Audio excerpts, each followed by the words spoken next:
একবার ভাবুন তো, এই পৃথিবীতে আসার আগে, আপনার জন্মের আগে, এমনকি আপনার বাবা মা বা তাদের বাবা মায়ের জন্মের লক্ষ কোটি বছর আগে আপনি কোথায় ছিলেন? আপনি ছিলেন, কিন্তু আপনার কোনো শরীর ছিল না, কোনো নাম ছিল না, কোনো পরিচয় ছিল না। আপনি ছিলেন এক আলোর কণা, একটি রূহ, এমন এক জগতে যাকে বলা হয় আলামুল আরওয়াহ বা রূহের জগৎ। আর সেই জগতেই আল্লাহ সকল রূহকে একত্রিত করে তাদের কাছ থেকে একটি ঐতিহাসিক প্রতিশ্রুতি নিয়েছিলেন। কি ছিল সেই প্রতিশ্রুতি? আর কেনই বা সেই একটি দিনের স্মৃতি আমাদের আজ আর মনে নেই? আসুন আজ আমরা মানব ইতিহাসেরও আগের ইতিহাসে ফিরে যাই।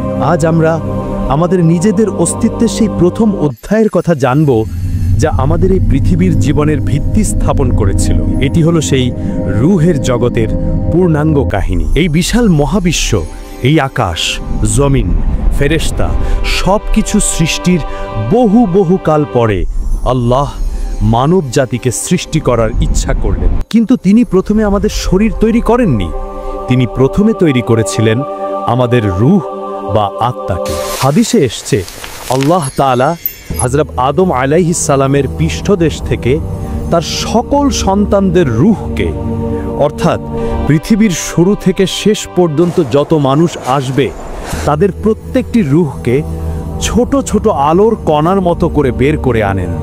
একবার কল্পনা করুন সেই দৃশ্যটি। কোটি কোটি বিলিয়ন বিলিয়ন রূহ আল্লাহর আরশের সামনে একত্রিত হয়েছে। সেখানে ছিলাম আমি, ছিলেন আপনি, ছিলেন আমাদের পূর্বপুরুষেরা এবং আমাদের ভবিষ্যৎ প্রজন্ম।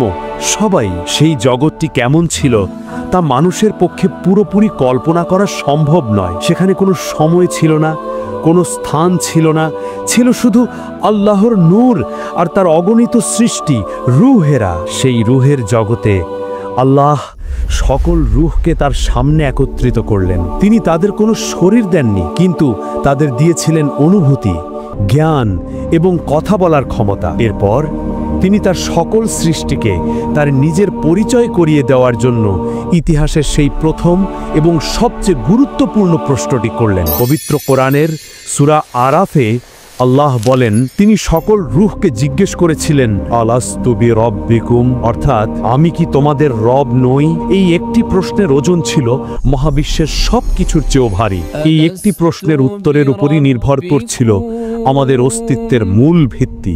সেই দিন কোটি কোটি রূহ কোনো রকম দ্বিধা ছাড়াই এক বাক্যে এক সুরে চিৎকার করে উত্তর দিয়েছিল, বালা শাহিদনা, অর্থাৎ হ্যাঁ অবশ্যই, আমরা সাক্ষ্য দিচ্ছি যে আপনিই আমাদের রব। এটাই ছিল সেই ইয়াউমুল মিসাক বা প্রতিশ্রুতির দিন।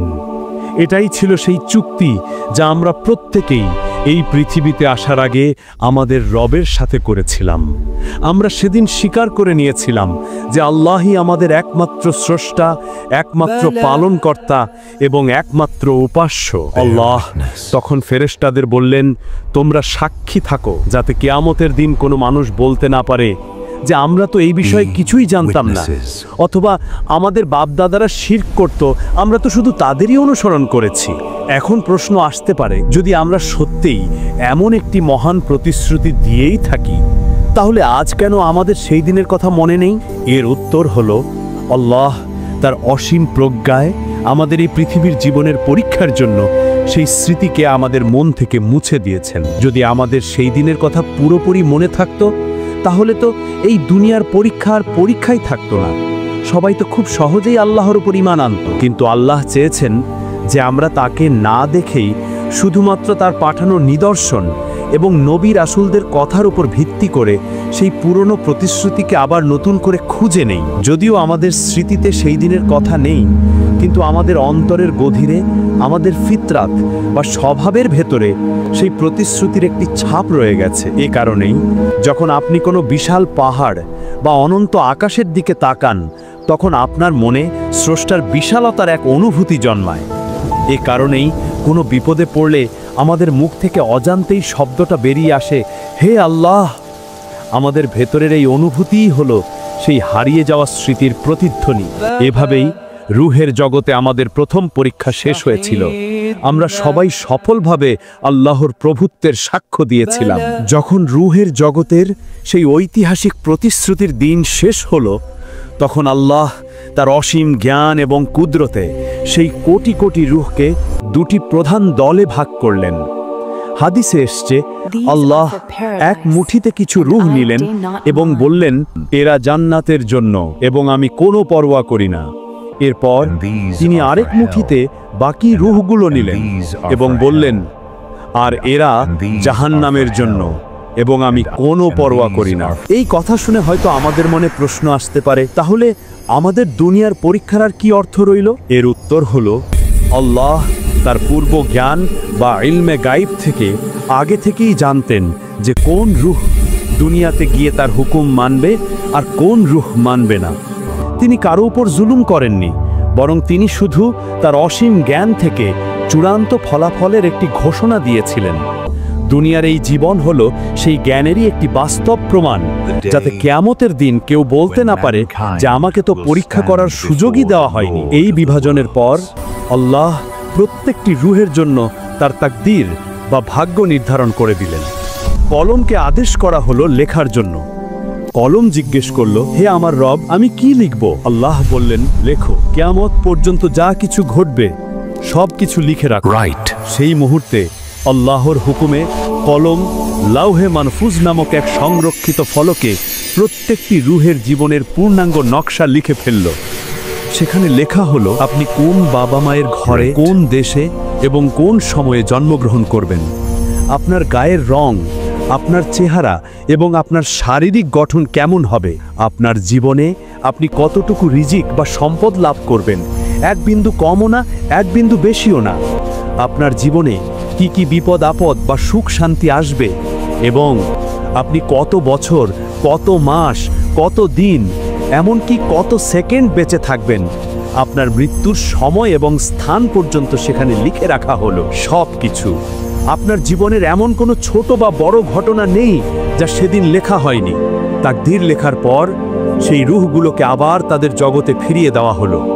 সেখানে তার আল্লাহর হুকুমে পৃথিবীতে আসার জন্য নিজ নিজ সময়ের অপেক্ষা থাকতে লাগলো। যখন পৃথিবীতে কোনো নারী গর্ভবতী হন, তখন আল্লাহর এক বিশেষ প্রক্রিয়া শুরু হয়। হাদিসে এসছে, 40 দিন পর্যন্ত শুক্রাণু মায়ের গর্ভে একটি নুতফা বা জমাট বিন্দু হিসেবে থাকে। পরবর্তী 40 দিনে তা আলাকা বা রক্তের পিণ্ডে পরিণত হয় এবং তার পরবর্তী 40 দিনে তা মুদগা বা একটি মাংসের পিণ্ডে রূপ নেয়। অর্থাৎ 120 দিন বা 4 মাস পর যখন সেই মাংসের পিণ্ডের মধ্যে একটি পূর্ণাঙ্গ মানব শিশুর আকৃতি তৈরি হয়ে যায়, তার হাত, পা, চোখ, কান, হৃৎপিণ্ড সব কিছু তৈরি হয়ে যায়, তখনই ঘটে সেই অলৌকিক ঘটনাটি। আল্লাহ তখন একজন ফেরেশতাকে 4টি জিনিস লিখে দেওয়ার জন্য পাঠান। সেই ফেরেশতা মায়ের গর্ভের ভেতরে প্রবেশ করেন এবং সেই শিশুটির ভাগ্য লিখে দেন, তার রিজিক, তার হায়াত বা জীবনকাল, তার কাজকর্ম এবং তার চূড়ান্ত পরিণতি। সে সৌভাগ্যবান হবে নাকি দুর্ভাগা। সব কিছু লেখার পর আল্লাহ সেই রূহকে আদেশ করেন তার জন্য নির্ধারিত শরীরে প্রবেশ করার জন্য। রূহের জগৎ থেকে সেই ছোট্ট আলোর কণাটি মায়ের গর্ভের সেই ছোট্ট অন্ধকার কুঠুরিতে এসে তার রক্ত মাংসের শরীরে প্রবেশ করে। আর রূহ প্রবেশ করার সাথে সাথে সেই নিষ্প্রাণ মাংসপিণ্ডটি জীবন্ত হয়ে ওঠে। তার ছোট্ট হৃৎপিণ্ডটি ধুকধুক করতে শুরু করে, সে নড়াচড়া করতে শুরু করে। এভাবেই শুরু হয় আমাদের পৃথিবীতে প্রথম যাত্রা, মায়ের গর্ভে। যখন রূহটি মায়ের গর্ভে তার রক্ত মাংসের শরীরে প্রবেশ করে, তখন সে একটি নতুন জগতে প্রবেশ করে। এটি রূহের জগতের মতো বিশাল এবং মুক্ত নয়, আবার দুনিয়ার মতো কোলাহলপূর্ণও নয়। এটি একটি ছোট্ট অন্ধকার কিন্তু অত্যন্ত নিরাপদ একটি জগৎ।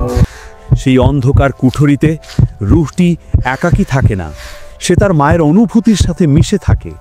মা যখন হাসে সেও প্রশান্তি লাভ করে, মা যখন কাঁদে সেও কষ্ট অনুভব করে। সে তার মায়ের হৃৎস্পন্দনের শব্দ শোনে, যা তার জন্য হয় পৃথিবীর প্রথম সঙ্গীত। সেখানে তার কোনো চিন্তা থাকে না, তার খাবারের জন্য কোনো পরিশ্রম করতে হয় না। মায়ের নারীর মাধ্যমে আল্লাহ সরাসরি তার কাছে রিজিক পৌঁছে দেন। এটি এমন এক জগৎ যেখানে সব কিছুই তার জন্য তৈরি করা হয়েছে। এভাবেই প্রায় 9 মাস ধরে সেই রুহটি তার নতুন শরীরকে নিয়ে বেড়ে উঠতে থাকে। অবশেষে যখন পৃথিবীতে আসার নির্ধারিত সময় চলে আসে, তখন শুরু হয় তার জীবনের সবচেয়ে বড় পরিবর্তন। জন্মের সেই কঠিন মুহূর্তে সে তার নিরাপদ এবং আরামদায়ক জগৎ ছেড়ে এক প্রচণ্ড চাপের মধ্য দিয়ে এই বিশাল এবং কোলাহলপূর্ণ পৃথিবীতে বেরিয়ে আসে। হাদিসে এসেছে, প্রত্যেক মানব শিশু জন্মের সময় চিৎকার করে কাঁদে, কারণ শয়তান তাকে স্পর্শ করে এবং তাকে আল্লাহর পথ থেকে দূরে সরিয়ে দেওয়ার জন্য তার প্রথম চেষ্টাটি করে। একমাত্র হজরত ঈসা আলাইহিসসালাম এবং তার মা হজরত মরিয়ম আলাইহাসসালাম ছিলেন এর ব্যতিক্রম। জন্মের পর সে যখন প্রথমবার এই বিশাল পৃথিবীর আলো বাতাস আর মানুষের দেখা পায়, তখন তার ছোট্ট মন হয়তো ভয় পেয়ে যায়। সব কিছুই তার কাছে নতুন, সব কিছুই অচেনা। পৃথিবীতে আসার পর আল্লাহ তার অসীম প্রজ্ঞায় সে রুহের উপর বিস্মরণের একটি পর্দা ফেলে দেন। রুহের জগতের সেই মহান প্রতিশ্রুতির কথা, আল্লাহর সাথে করা সেই চুক্তির কথা তার আর কিছুই মনে থাকে না। সে ভুলে যায় যে সে একদিন আল্লাহর সামনে দাঁড়িয়ে বলেছিল, হ্যাঁ, আপনি আমার রব। আর এই ভুলে যাওয়াটাই হলো দুনিয়ার এই পরীক্ষার মূল ভিত্তি। শিশু অবস্থায় তার অন্তর থাকে একদম পরিষ্কার, পবিত্র এবং নিষ্পাপ। সে তার ফিতরাত বা স্বভাব অনুযায়ী এক অদ্বিতীয় স্রষ্টার অস্তিত্বকে অনুভব করতে পারে। এই কারণেই শিশুরা প্রকৃতির সৌন্দর্য দেখে অবাক হয়, আকাশের দিকে তাকিয়ে হাসে। কিন্তু সে যখন ধীরে ধীরে বড় হতে থাকে, তখন দুনিয়ার মোহ, তার চারপাশের পরিবেশ এবং তার চিরশত্রু শয়তানের কুমন্ত্রণা তাকে সেই পুরনো প্রতিশ্রুতি কথা থেকে আরও দূরে সরিয়ে নিয়ে যেতে থাকে। কেউ হয়তো ধন সম্পদের মোহে পড়ে তার রবকে ভুলে যায়, কেউ হয়তো ক্ষমতার অহংকারে অন্ধ হয়ে যায়, আবার কেউ হয়তো বাপদাদার ভুল রীতিনীতিকে আঁকড়ে ধরে শিরিক আর কুফরের অন্ধকারে ডুবে যায়। এভাবেই যে রুহুটি একদিন আল্লাহর সামনে তার প্রভুত্বের সাক্ষ্য দিয়েছিল, সেই এই দুনিয়াতে এসে তার নিজ স্রষ্টাকে অস্বীকার করতে শুরু করে। কিন্তু আল্লাহ পরম দয়ালু, তিনি তার বান্দাকে এভাবে হারিয়ে যেতে দেন না। তিনি মানুষকে তার সেই পুরনো প্রতিশ্রুতির কথা স্মরণ করিয়ে দেওয়ার জন্য যুগে যুগে ব্যবস্থা করেছেন। তিনি আমাদের চারপাশে এমন সব নিদর্শন ছড়িয়ে দিয়েছেন যা একজন চিন্তাশীল মানুষকে তার স্রষ্টার কথা মনে করিয়ে দেয়। এই বিশাল আকাশ, এই সূর্য চন্দ্র, এই পাহাড় পর্বত, এই সাগর মহাসাগর, সব কিছুই এক মহান কারিগরের অস্তিত্বের সাক্ষ্য দেয়। যখন মানুষ পথভ্রষ্ট হয়ে যায়, তখন আল্লাহ তাদের মধ্য থেকেই নবী ও রাসূলদের পাঠান। তারা এসে মানুষকে আবার সে এক আল্লাহর পথে আহ্বান করেন। তারা মনে করিয়ে দেন, হে মানুষ, তোমরা তো তোমাদের রবের সাথে একটি চুক্তি করে এসেছিলে, তোমরা সেই চুক্তির কথা ভুলে যেও না। আল্লাহ নবী রাসূলদের উপর আসমানি কিতাব নাজিল করেন, যেমন তাওরাত, জাবুর, ইনজিল এবং সর্বশেষে পবিত্র কুরআন। এই কুরআন হলো সেই প্রতিশ্রুতির এক জীবন্ত দলিল, যা আমাদের বারবার স্মরণ করিয়ে দেয় আমাদের আসল পরিচয় কি এবং আমাদের চূড়ান্ত গন্তব্য কোথায়। এভাবেই আল্লাহ আমাদের ভুলে যাওয়ার পরেও বারবার আমাদের স্মরণ করিয়ে দেওয়ার সুযোগ করে দেন। রুহের জগতের এই পূর্ণাঙ্গ কাহিনী আমাদের এটাই শিক্ষা দেয় যে আমাদের এই দুনিয়ার জীবন আর কিছুই নয়। রুহের জগতে আমাদের রবের সাথে করা সেই প্রথম প্রতিশ্রুতিকে প্রমাণ করার একটি পরীক্ষা ক্ষেত্র মাত্র। আমরা সেই প্রতিশ্রুতির কথা ভুলে গেছি, কিন্তু আল্লাহ ভোলেননি। তিনি আমাদের পরীক্ষা করার জন্য আমাদের এই দুনিয়াতে পাঠিয়েছেন এবং আমাদের পথ দেখানোর জন্য পাঠিয়েছেন কুরআন ও রাসূল। এখন সিদ্ধান্ত আমাদের, আমরা কি আমাদের সেই প্রথম এবং শেষ পরীক্ষার জন্য নিজেকে প্রস্তুত করব, নাকি দুনিয়ার মোহে পড়ে আমাদের সেই আসল পরিচয়কেই ভুলে যাব? যদি রুহের এই অবিশ্বাস্য সফর এবং তার চূড়ান্ত পরিণতির কাহিনী আপনার হৃদয়কে স্পর্শ করে থাকে এবং আপনাকে আপনার জীবনের উদ্দেশ্য সম্পর্কে ভাবতে সাহায্য করে, তাহলে ভিডিওটিতে একটি লাইক দিন এবং আপনার প্রিয়জনদের সাথে শেয়ার করে এই গুরুত্বপূর্ণ জ্ঞানটি ছড়িয়ে দিন। আমাদের চ্যানেলটি সাবস্ক্রাইব করে ইসলামের এমন আরও গভীর এবং শিক্ষণীয় কাহিনী জানার জন্য আমাদের সাথেই থাকুন।